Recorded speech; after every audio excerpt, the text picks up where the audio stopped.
Hello! Venice Cafe! I am the one and only Richard R. Slocum.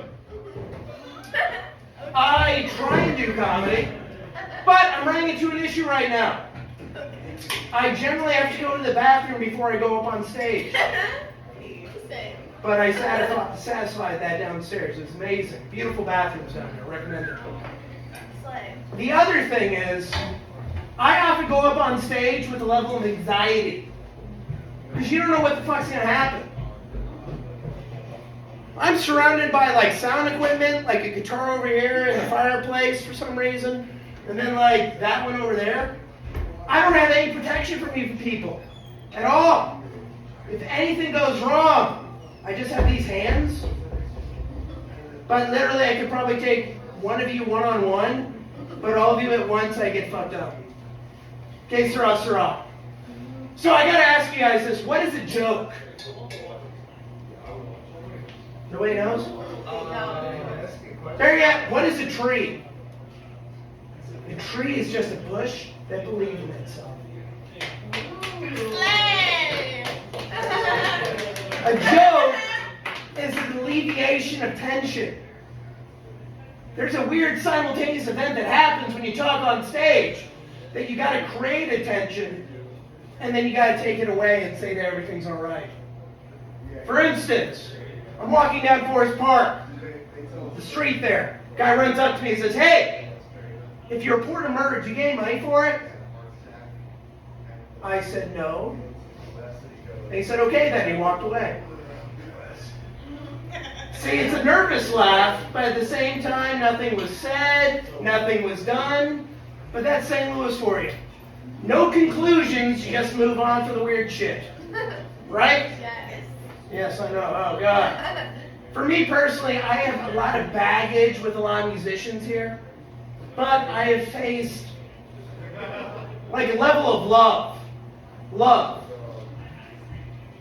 Though it's contextual. Though it's very, very much conditional.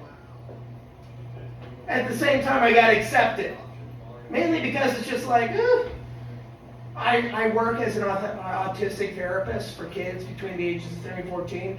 You gotta reinforce that shit. If you go up into their faces like, "Fuck you for liking me," well, it's not a good move. Right? No. So going back into this concept that we're like in an event right now, surrounded by like pictures on the walls, but everybody's sitting, right?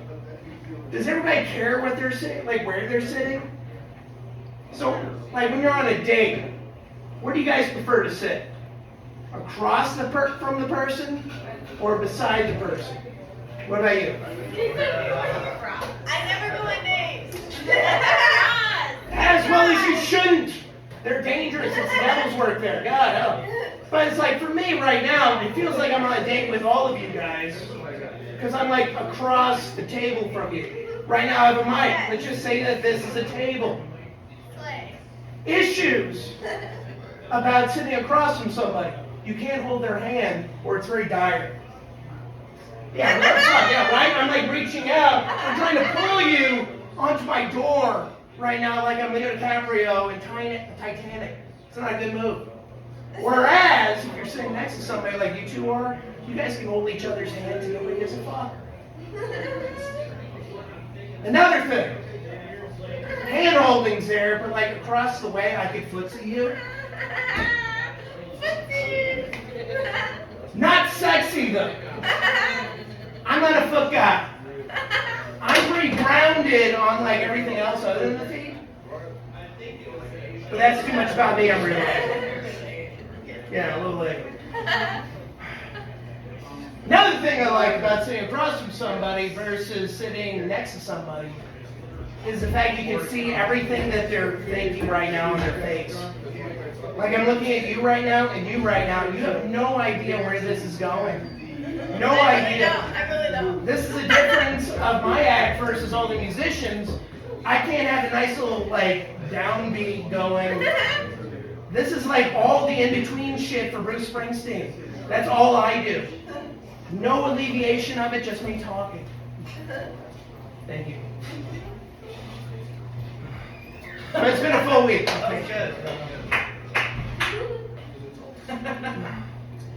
My life is strange. I do social media a lot. Slay. There's a difference between the social media me versus the me in person. I like to say things in front of people and leave myself open to conversation afterwards. Whereas on social media, I treat it like a grenade that I drop in a room and I run really quickly out of. Because everybody knows badasses never look at explosions. But they still fucking happen. I actually went on Facebook the other day and I posted something about a joke thing. About alleviating tension. I dealt with a lot of bullshit from other comics where they said, hey, shock humor has no alleviation of tension. Which I say is bullshit. Because everybody knows you're not a psychopath on stage. Like, for instance, guys, do you think I'm a serial killer? Maybe. That's the joke. I could be and I couldn't be, but at the same time, it leads you to believe that I'm probably not. Since I'm on stage, I had like something prepared before I came up here. That's what a serial killer is. Which then leads me to trying to prove a negative. Oh God. You remind me of my girlfriend. Shit. I had an issue with my girlfriend actually once. Oh, here we go. It was a weird conversation. It was all grounded in the fact of happiness. She asked me, hey, are you happy right now? Those two look like they're happy. So, sir, I'm not you, like eyes locked out. See, I told you this. My day job is as a therapist. I'm good one-on-one. That's it. No one else is in the room. So I gotta ask you this right now. Are you happy? Never. Oh. Wrong answer! I learned that. I learned. Because get this, when I was trying to encapsulate, their relationship. Like if I was her saying, are you happy? Like if she said, hey, are you happy right now? What would you say? Are you happy right now? Never. Right! Yes! Yes! Because guess what? She's not asking about if you're happy. There is a prepositional phrase. Are you happy with her?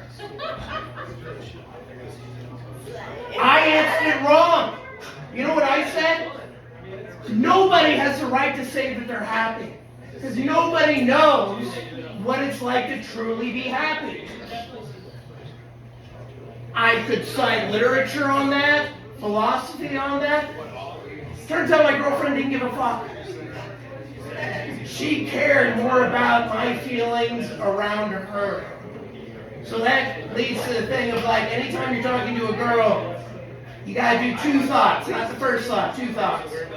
What they say, and then number two, what they mean. Is that right? I don't know, I'm using you guys as a sense for morality. No? No? I feel like I'm happy. I'm single. Well, congratulations, everybody give it up for her, she's single. Thank you. I just broke up with my girlfriend. Slay. It was a bad move. It was a terrible move. Because get this, I have a tendency to date women who are more successful than I am. Hey, you know what? What goes around comes around. Well, I'm doing this right now. Hey. Slay.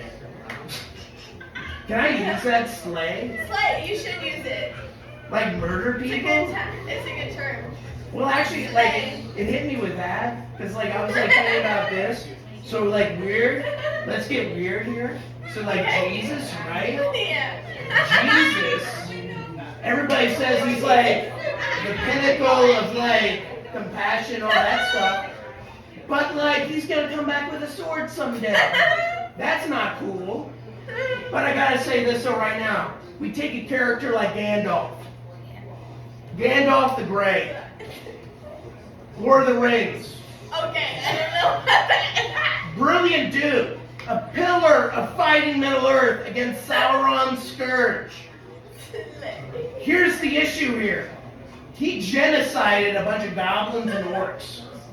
Okay. But I still think he's a dope ass dude.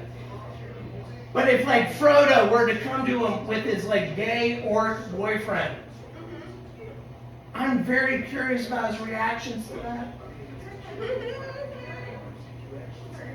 I'll let you know that note. My name is Richard R. Slocum. Have a good rest of your night. Thank you.